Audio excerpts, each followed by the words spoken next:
Hello friends, welcome to Rainbow Flavors. நம்ம இன்னைக்கு பார்க்க போற ரெசிபி banana pancake.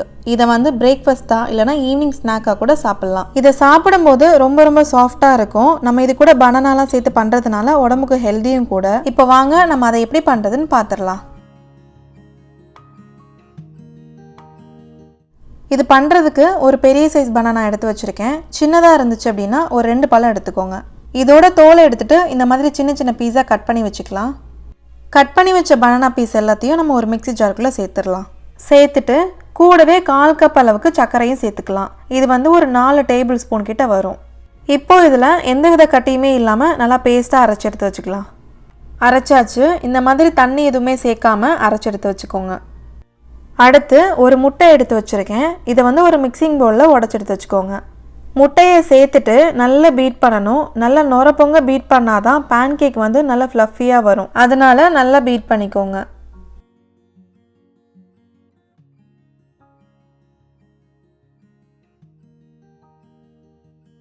இந்த மாதிரி நல்லா பீட் பண்ணதுக்கப்புறம் நம்ம அரைச்சி வச்ச பனானாவையும் சேர்த்துக்கலாம்.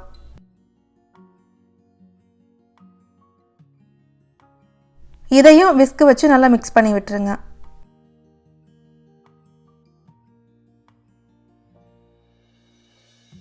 நல்லா மிக்ஸ் பண்ணி விட்டாச்சு.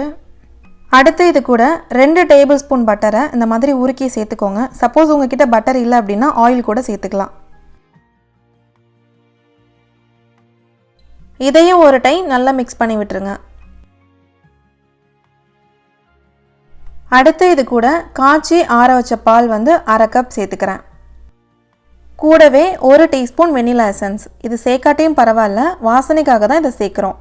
இதுக்கு பதிலாக நீங்கள் 1/4 டீஸ்பூன் ஏலக்காய் பவுடர் கூட சேர்த்துக்கலாம். இதையும் சேர்த்து நல்லா மிக்ஸ் பண்ணிக்கலாம்.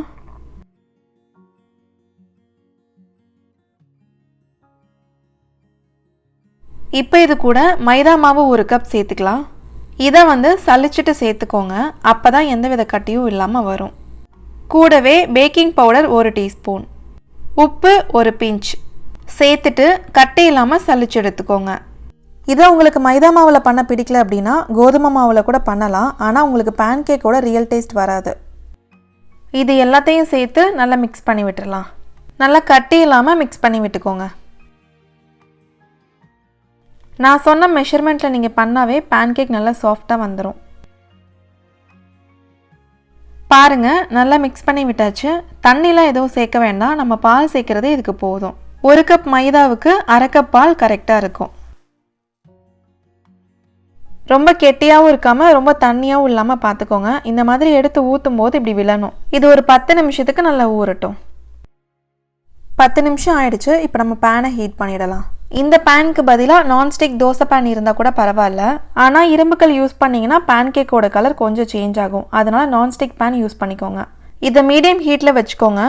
பேன் ரொம்ப ஹீட் ஆகக்கூடாது. மீடியம் ஹீட்டில் இருக்கும்போது நம்ம மிக்ஸ் பண்ணி வச்சுருக்கிற மாவை சேர்த்துக்கலாம். ஒரு குழிக்கரண்டி மாவு எடுத்து பேனில் சேர்த்துக்கோங்க. இதை தோசை மாதிரி கரண்டி வச்சுலாம் இழுத்து விடக்கூடாது. நம்ம ஊற்றும் போதே அதுவே போய் ரவுண்டாக செட் ஆகிக்கும்.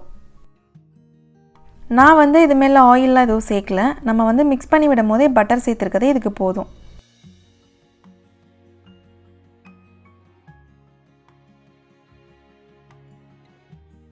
பாருங்கள், இந்த மாதிரி நிறைய பபிள்ஸ் வர ஸ்டார்ட் பண்ணோம். இதை வந்து 1 நிமிஷத்துக்கு அப்புறம் திருப்பி விட்டுடலாம். இந்த சைடு ஒரு 30 செகண்ட் இருந்தாவே போதும்.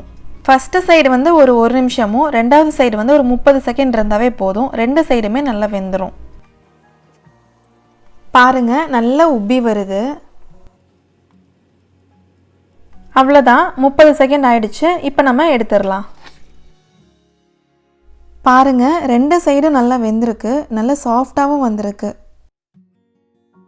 இப்போ இதே மாதிரி நம்ம ஒன்றா எல்லாத்தையும் ஊற்றி எடுத்துக்கலாம்.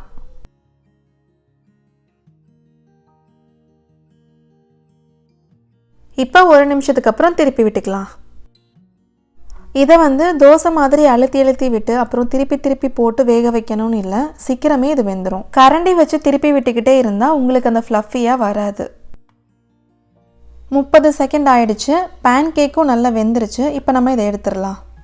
பாருங்கள், பேன்கேக் எவ்வளோ நல்லா வந்திருக்குதுன்னு. நல்லா சாஃப்டாகவும் இருக்குது. நான் சொன்ன மெஷர்மெண்ட்டில் நீங்களும் பண்ணாவே பேன்கேக் சூப்பராக வந்துடும். நான் பண்ண குவான்டிட்டிக்கு 6 பேன்கேக் கிடச்சிருக்குது. இது கூட டாப்பிங்ஸாக ஸ்ட்ராபெரி, ராஸ்பெரி, ப்ளூபெரி இது மாதிரி ஃப்ரூட்ஸ் சேர்த்துக்கலாம். கடைசியாக இதில் மேப்பிள் சிரப் இல்லைனா ஹனி ஊற்றி சர்வ் பண்ணுங்கள். இந்த ரெசிப்பியை நீங்களும் ட்ரை பண்ணி பார்த்துட்டு உங்கள் கமெண்ட்ஸை சொல்லுங்கள். உங்களுக்கு இந்த வீடியோ பிடிச்சிருந்தா லைக் பண்ணுங்கள், ஷேர் பண்ணுங்கள், சப்ஸ்கிரைப் பண்ணுங்கள். மறக்காமல் கூடவே இருக்கிற பெல் ஐக்கானை கிளிக் பண்ணிக்கோங்க. தேங்க்யூ ஃபார் வாட்சிங்.